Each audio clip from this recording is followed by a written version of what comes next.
बस इंटरव्यू ही देते रहेंगे या कुछ करेंगे भी?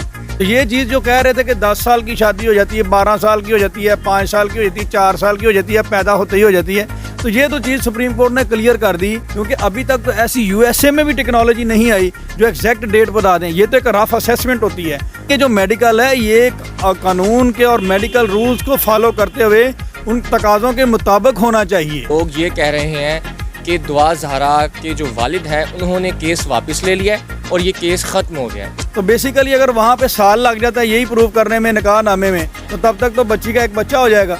बच्ची को एक गैंग से रिलीज़ करवाना और उसकी मोडेस्टी को, उसका जो तकद्दस है औरत का, उसको सेव करने का मामला है।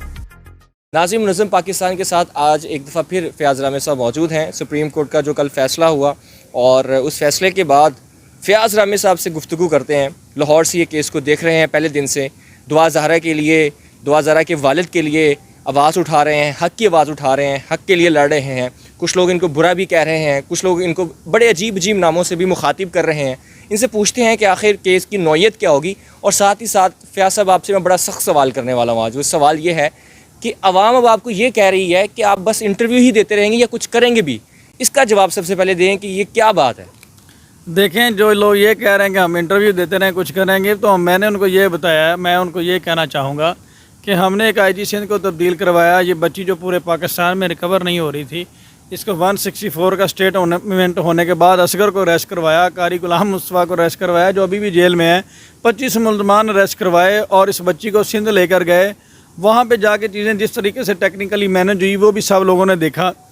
और आज जो हमारा पहले दिन स्टेटमेंट था, मैं आज भी उसी के ऊपर कायम हूँ कि आज ऑनरेबल सुप्रीम कोर्ट ने क्या कहा। आज ऑनरेबल सुप्रीम कोर्ट ने यही कहा है कि आप जाके री एग्ज़ामिनेशन करवाएं। ठीक है, री एग्ज़ामिनेशन में अगर बच्ची की 14 साल एज आ जाती है तो आप गार्डियन कोर्ट से जाके कस्टडी ले लें।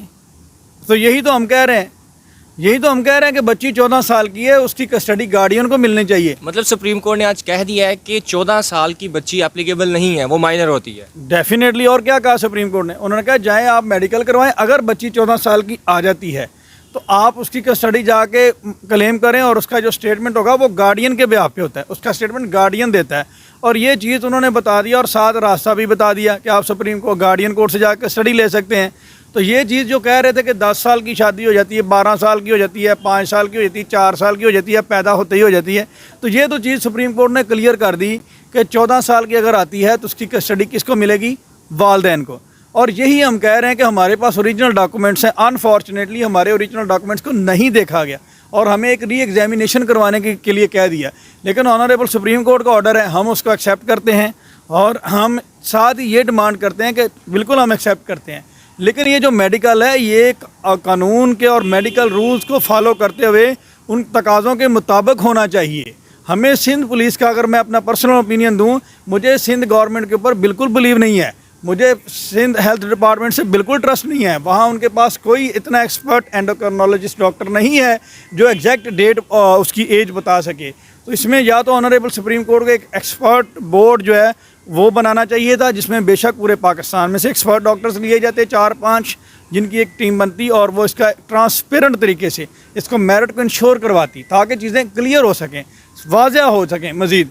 दूसरी बात, अगर पाकिस्तान में कोई अवेलेबल नहीं है तो गवर्नमेंट ऑफ पाकिस्तान बाहर से किसी की खिदमत हासिल कर रहे हैं, क्योंकि अभी तक तो ऐसी यूएसए में भी टेक्नोलॉजी नहीं आई जो एग्जैक्ट डेट बता दें। ये तो एक रफ असेसमेंट होती है।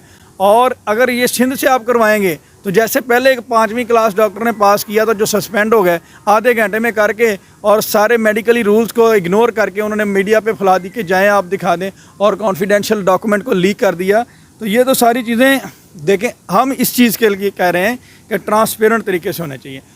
दूसरी बात, अगर बच्ची की एज आ जाती है 17 साल तो फिर डेफिनेटली वो 16 साल से ऊपर है और बालिग है। उसमें फिर ये है कि ऑनरेबल कोर्ट ने कहा कि आपका जो फंडामेंटल राइट है वो क्या है। जिस तरह से कहा जाता है कि बच्ची का बयान देना फंडामेंटल राइट है, तो मैं यहाँ पे ये कहना चाहता हूँ कि इसी तरह से हम ये कह रहे हैं कि वालिदैन का मुलाकात करना भी फंडामेंटल राइट है। सर, सुप्रीम कोर्ट ने तो आज कहा था कि 12 घंटे आपको देते हैं, मुलाकात करें। तो मेरा ये क्वेश्चन है कि फिर सिंध हाई कोर्ट ने क्यों कहा था कि बच्ची कह रही है मुलाकात नहीं हो सकती? वहाँ पे फंडामेंटल राइट की वायलेशन क्यों की गई? ये सारे काम सुप्रीम कोर्ट में जाके क्यों ठीक होते हैं? हर बंदे की सुप्रीम कोर्ट में एक्सेस नहीं है। आज सुप्रीम कोर्ट ने अगर ये कर दिया तो क्या इससे पहले किसी को नहीं मालूम था कि ये फंडामेंटल राइट है वालदैन का अपनी बेटी से मुलाकात करने का? इसके लिए हमें सुप्रीम कोर्ट ही जाना ज़रूरी है। ये मामला नीचे भी सेटल हो सकते हैं, लेकिन अनफॉर्चुनेटली नीचे ये चीज़ों को इग्नोर किया गया। आज दो चीज़ें अदालत ने एक्सेप्ट की, एक तो फंडामेंटल राइट, एक अदालत कहती है जी 5 मिनट की मुलाकात पॉसिबल नहीं है क्योंकि बच्ची नहीं मुलाकात करना है। एक अदालत कहती है जी 12 घंटे की मुलाकात पॉसिबल है, और वो मुल्क की सबसे बड़ी अदालत है, वो फंडामेंटल राइट दे रही है। तो बेसिकली फंडामेंटल राइट जो वालदैन का, उसको भी एक्सेप्ट कर लिया गया मुलाकात का। और जो एज का डिफरेंस है वो बस अदालत ने कहा कि रिट वापस लेने वाली जो बात है वो ये है कि ये सुप्रीम कोर्ट का काम नहीं है। सुप्रीम कोर्ट का काम है इंटरप्रिटेशन ऑफ लॉ करना। अच्छा, जिब्रान साहब ने केस वापस लिया है, ये बड़ा इस वक्त कॉन्फ्लिक्ट है। लोग ये कह रहे हैं कि दुआ ज़हरा के जो वालिद हैं उन्होंने केस वापस ले लिया है और ये केस ख़त्म हो गया है, इसमें कितनी सदाकत है? देखें, बिल्कुल भी नहीं ख़त्म हुआ, केस अभी पेंडिंग है। अदालत ने यह कहा है कि अगर आप चाहते हैं हम आपकी बेटी को आपसे मिलवा देते हैं, उसके बाद वो अगर स्टेटमेंट नहीं देती तो हमने कहा हम पहले एज का तयन करवा लेते हैं। हमें परमानेंट कस्टडी चाहिए, हमें कोई 10-12 घंटे की कस्टडी नहीं चाहिए, हमें परमानेंट कस्टडी चाहिए। तो अदालत ने कहा जाएँ आप मेडिकल करवाएं। अगर मेडिकल में 14 साल की आ जाती तो सुप्रीम कोर्ट का दरवाज़ा तो फिर खुला हुआ है, केस कहाँ से ख़त्म हो गया। और जो चलान था जो C क्लास में जाने वाला था वो भी अभी तक स्टिल एग्जिस्ट कर रहा है और री इन्वेस्टिगेशन हो रही है सारे मैटर की। तो अभी तक तो केस जो है वो मौजूद है। और दूसरा जो हमें कुछ मैसेज मिल रहे हैं कि आप फैमिली कोर्ट में क्यों नहीं गए।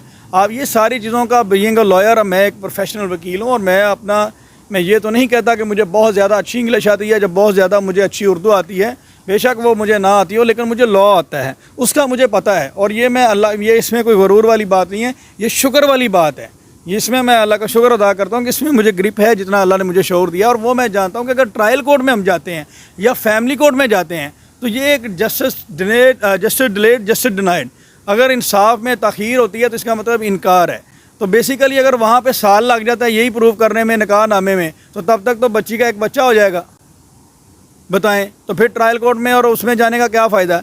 तो ये बेसिकली एक फ़ास्ट रेमेडी आपने अवेल करनी होती है। इसलिए हम आइनी अदालतों का जो है वो सहारा ले रहे हैं, कभी हाई कोर्ट, कभी सुप्रीम कोर्ट। और इसलिए हम चाह रहे हैं कि क्योंकि इसमें सबसे बड़ा जो है वो बच्ची की मोडेस्टी का मसला है। बच्ची को एक गैंग से रिलीज़ करवाना और उसकी मोडेस्टी को, उसका जो तकद्दस है औरत का, उसको सेव करने का मामला है। ठीक है। और अगर हम ट्रायल कोर्ट में ये साबित करते रहेंगे तो वो तो साल लग जाएगा, क्योंकि प्रोसीजर ऑफ लॉ फॉलो करना पड़ेगा आपको। ठीक है। जो इसलिए हम उधर प्रेफरेंस नहीं दे रहे, उसको भी हम फॉलो कर रहे हैं, उसमें भी जिब्रान साहब पेश हो रहे हैं। तो ये बेसिकली मामला ये है कि अब इसका री इन्वेस्टिगेशन होगी और इसका री एग्जामिनेशन होगा और उसमें हम देखेंगे कि ट्रांसपेरेंट तरीके से होता है तो उसमें अगर बच्ची वालिदैन के पास जाएगी, अगर 14 साल की आ जाती है, अगर 17 साल की होती है तो दोबारा हम सुप्रीम कोर्ट जाएंगे और इसमें बच्ची के साथ मुलाकात की जाएगी और उसके बाद उसके स्टेटमेंट के मुताबिक जो है वो ऑनरेबल सुप्रीम कोर्ट जो है वो डिसाइड करेगी। अगर 17 साल की होती है तो स्टेटमेंट के मुताबिक, अगर 14 साल की होती है तो फिर वालिदैन का स्टेटमेंट जो है वो उसमें देखा जाएगा। तो ये सारी चीज़ें हैं कि आज का दिन रिट वापस लेने की वजह क्या है। अदालत ने कहा अप्रोप्रिएट फोरम पे जाएं आप, इसलिए हमने अपनी रिट विड्रॉ कर ली। तो इसमें केस तो कोई इसमें नहीं होगा। अभी तक कोई FIR कैंसिल हो गई है या ट्रायल कोर्ट के दरवाजे बंद हो गए हैं या हाई कोर्ट के दरवाजे बंद हो गए हैं। उन्होंने तो कहा जाएँ जाके हाई कोर्ट में एप्लीकेशन दें, अभी तो आपका सुप्रीम कोर्ट में आने का टाइम ही नहीं है। ठीक है। और बेसिकली तो एक गाइडिंग प्रिंसिपल सुप्रीम कोर्ट ने आज सेट कर दिया, सारे दरवाजे खोल दिए, ये भी बता दिया कि आप गार्डियन कोर्ट में जाएं। तो इसमें कहाँ पे लिखा। और रही बात निकाह की, 3 महीने से एक बच्ची एक जो है मुल्ज़म के साथ, मैं तो उसको मुल्ज़म ही कहूँगा कि कस्टडी में है।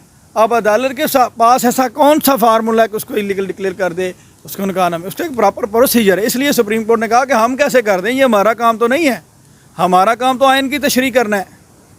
सुप्रीम कोर्ट है वो सुपीरियर कोर्ट ऑफ पाकिस्तान है। ठीक है।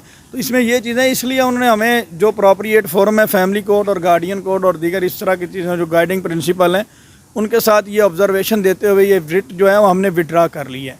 और कल इसमें हमने सेक्रेटरी हेल्थ को ऑलरेडी एप्लीकेशन दे चुके हैं बोर्ड कॉन्स्टिट्यूट करवाने की। जो वो कह रहे थे कि जी हाई कोर्ट का फैसला आ गया, मैं बोर्ड कॉन्स्टिट्यूट नहीं कर सकता, अब सुप्रीम कोर्ट की ऑब्जर्वेशन के बाद वो रास्ता भी खुल गया, अब उनको करना पड़ेगा। और बच्ची जो कह रही थी कि मैं बैरून मुल्क, और ये लोग जो कह रहे थे कि बैरून मुल्क बच्ची को लेके जा रहे हैं, वो काम भी रुक गया। अब बच्ची को दोबारा सिंध आना पड़ेगा। तो इसमें अचीवमेंट्स यही है कि इंटरव्यू के अलावा यही हुआ है कि इसमें बहुत दफ़ा इन्होंने ट्राई की, कभी ये भाग जाते हैं, कभी ये छुप जाते हैं बच्ची को बाहर लेके जाने के, लेकिन हम इनको पकड़ के बार बार सिंध ले आते हैं। तो इस तरह के सिंध के इनके चक्कर लगते रहेंगे जब तक प्रोसीजर ऑफ लॉ फॉलो नहीं होता। बहुत शुक्रिया फ़याज़ साहब आपने जो गुफ्तगू की उससे बहुत सारे लोगों की जो कन्फ्यूजन्स थी वो क्लियर हो गई होंगी। बहुत सारे लोगों के सवालात थे आज के डेट के हवाले से कि सुप्रीम कोर्ट में जो पेशरफ्त हुई है वो क्या थी, तो फ़याज़ साहब ने क्लियर कर दिया है कि इसमें अचीवमेंट ही है, आवाम परेशान ना हो इंशाल्लाह। मैं एक चीज़ आपको बता दूं, आधी अचीवमेंट आज ये होगी है कि एज के हवाले से ये चीज़ तय होगी कि बच्ची अगर 14 साल की है तो गार्डियन के पास जाएगी, तो यही तो हम कह रहे हैं। और दूसरी बात हम कह रहे थे कि डॉक्यूमेंट्स को मान लें, वो नहीं माना, चले मेडिकल का भेज दिया तो वो हम उसको भी एक्सेप्ट करते हैं। लेकिन साथ ही मैं बीइंग अ लॉयर ये चीज़ ज़रूर डिमांड करता हूँ कि ये ट्रांसपेरेंट तरीके से और under the supervision of high court होना चाहिए। ऐसे नहीं होना चाहिए जैसे 5वीं क्लास डॉक्टर ने पहले मेडिकल बनाया था और उनको ये भी नहीं पता कि कौन सी बॉन्ड का टेस्ट करके उन्होंने साहब बहादुर ने 16 से 17 साल लिख दिया और उसको कोई भी नहीं मानेगा। जी बहुत शुक्रिया। मुनज़्ज़म पाकिस्तान के साथ दीजिए इजाज़त। अल्लाह हाफ़िज़।